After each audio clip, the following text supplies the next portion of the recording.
तो आज मैं आपको एक अनोखी रहस्यमय कहानी सुनाऊंगा। अगर आप चैनल पर नए हैं तो अभी सब्सक्राइब कर ले, क्योंकि यह मेरा दूसरा नया चैनल है। तथा कहानी पूरा देखे, अंत में एक अनोखा रहस्य छुपा है। धन्यवाद। तो सुनिए। गोकुल के पास एक गांव था जिसका नाम कलाग्राम था। इस गांव में चित्रकारों और मूर्तिकारों का वास था। हर साल जन्माष्टमी पर गांव वाले एक प्रतियोगिता रखते थे, जिसमें सबसे सुंदर कृष्ण की तस्वीर या मूर्ति बनाने वाले को सर्वश्रेष्ठ कलाकार का खिताब दिया जाता था। इस बार ये प्रतियोगिता एक विशेष कारण से आयोजित की जा रही थी। एक बहुत बड़ा और प्राचीन मंदिर बन रहा था और विजेता की कलाकृति को मंदिर के मुख्य गर्भगृह में स्थापित किया जाना था। इस गांव में दो चित्रकार थे, एक का नाम था सतीश और दूसरे का हरीश।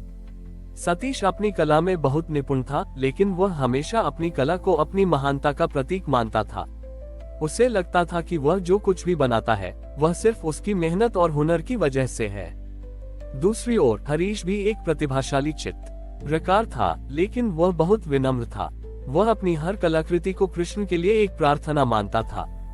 प्रतियोगिता का दिन आया। गांव के सभी कलाकार अपनी कलाकृतियां लेकर आए थे। सतीश ने एक विशाल चमकीला चित्र बनाया था, जिसमें कृष्ण को राजसी वस्त्रों में दिखाया गया था। चित्र में सोने और चांदी के रंग का उपयोग किया गया था, जो उसकी भव्यता को बढ़ा रहे थे। गांव वालों ने जब वह चित्र देखा तो वे सब दंग रह गए। हरीश ने भी एक चित्र बनाया था, लेकिन वह बहुत साधारण था। उसने कृष्ण को एक नन्हे ग्वाले के रूप में दिखाया था, जो अपनी गायों के साथ खेल रहे थे।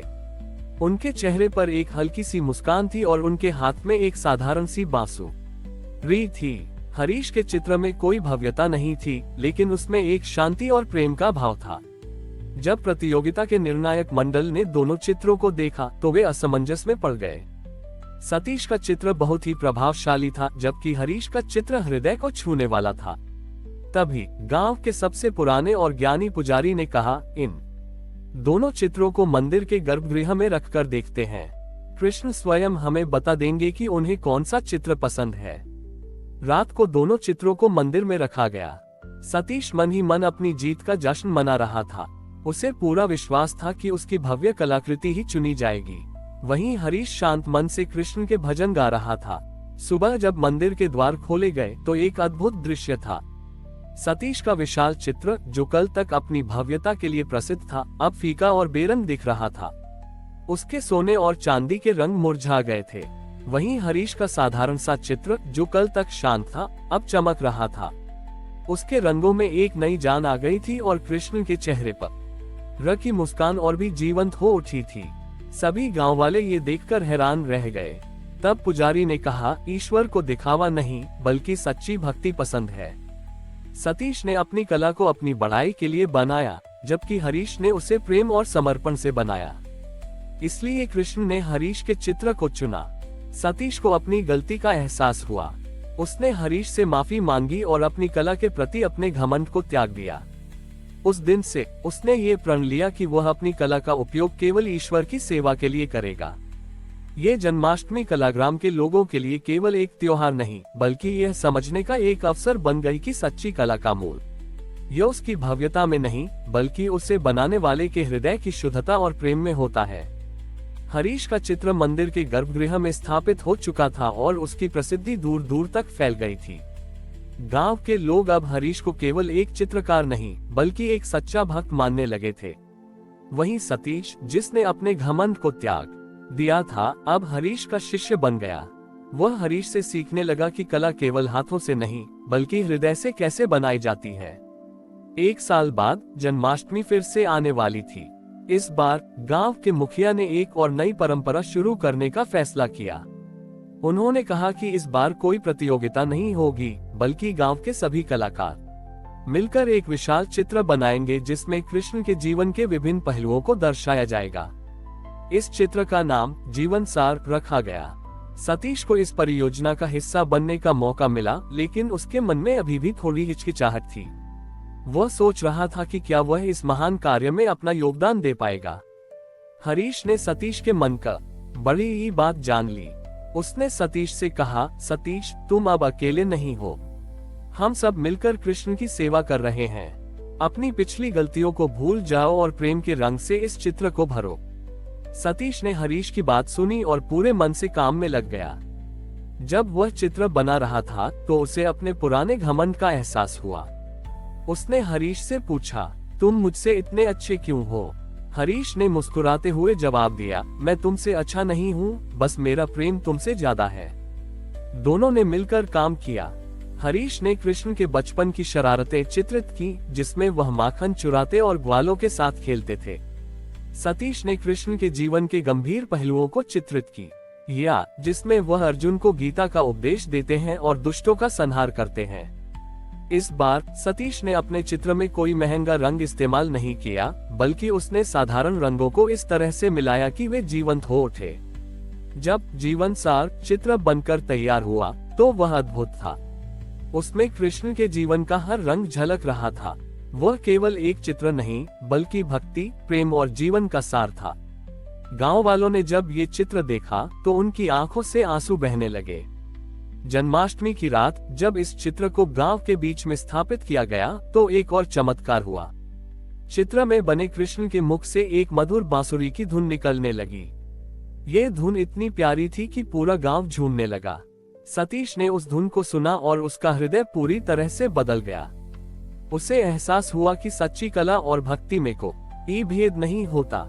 उसने अपने अहम का विसर्जन कर दिया और गांव के सभी कलाकारों के साथ मिलकर कृष्ण के भजन गाने लगा।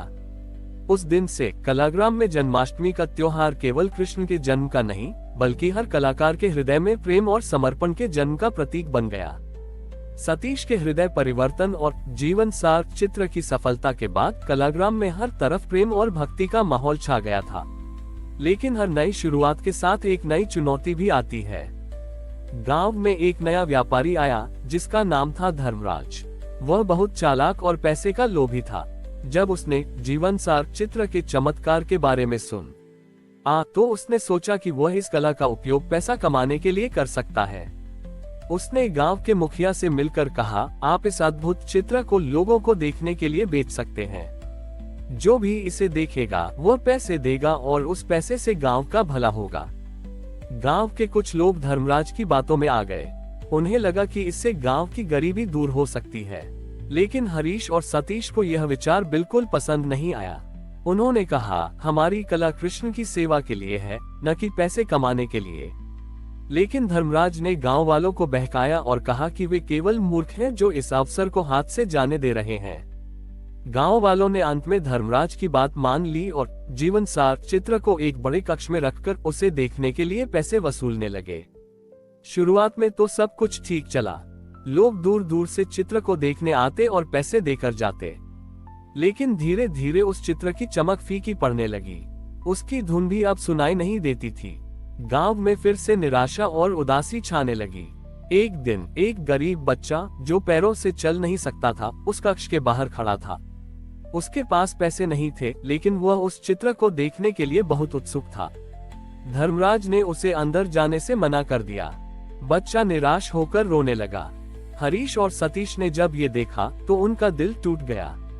उन्होंने धर्मराज से कहा, तुमने इस कला का अपमान किया है। ये चित्र सिर्फ प्रेम से देखा जा सकता है, पैसे से नहीं। तभी उस चित्र से एक तेज रोशनी निकली और पूरे कक्ष को रोशन कर दिया। रोशनी के बीच से एक आवाज आई, तुमने मेरी कला को बेचा है, प्रेम को नहीं। मेरी कला वहां नहीं रह सकती जहां मेरे बच्चों से पैसे लिए जाते हैं। जैसे ही यह आवाज बंद हुई, पूरा चित्र गायब हो गया। गांव के लोग डर गए और अपनी गलती पर पछताने लगे। धर्मराज भी घबरा गया और डरकर गांव छोड़कर भाग गया। तब हरीश और सतीश ने गांव वालों से कहा, कला ईश्वर का दिया हुआ वरदान है। ये सेवा के लिए है, व्यापार के लिए नहीं। जब हमने इसे बेचने की कोशिश की तो हमने कृष्ण का ही अपमान किया। उस दिन गांव वालों ने मिलकर यह प्रण लिया कि वे अब कभी भी अपनी कला का उपयोग स्वार्थ के लिए नहीं करेंगे। उन्होंने उस गरीब बच्चे का उठाया और उसका इलाज करवाया। उस बच्चे ने गांव के लिए पहला चित्र बनाया, जिसमें कृष्ण को एक साधारण बच्चे के रूप में दिखाया गया था, जिसके हाथ में कोई बांसुरी नहीं थी, लेकिन उसके चेहरे पर प्रेम की मुस्कान थी। इस घटना के बाद कलाग्राम में जन्माष्टमी का त्योहार केवल चित्र बनाकर नहीं, बल्कि प्रेम और सेवा करके मनाया जाने लगा। हर साल गांव के लोग अपने हाथों से बनाए हुए चित्र और मूर्तियां गरीबों में बांटते और उन्हें कृष्ण के प्रेम का संदेश देते। हमारी और भी आध्यात्मिक एवं अनोखी कहानियां देखने के लिए हमारे चैनल पर जाएं तथा धार्मिक एवं पौराणिक अनोखी कहानियां हमारे चैनल पर है। कृपया जाके देखें तथा हमारे चैनल को सब्सक्राइब करके रखें और वीडियो लाइक जरूर करें। धन्यवाद।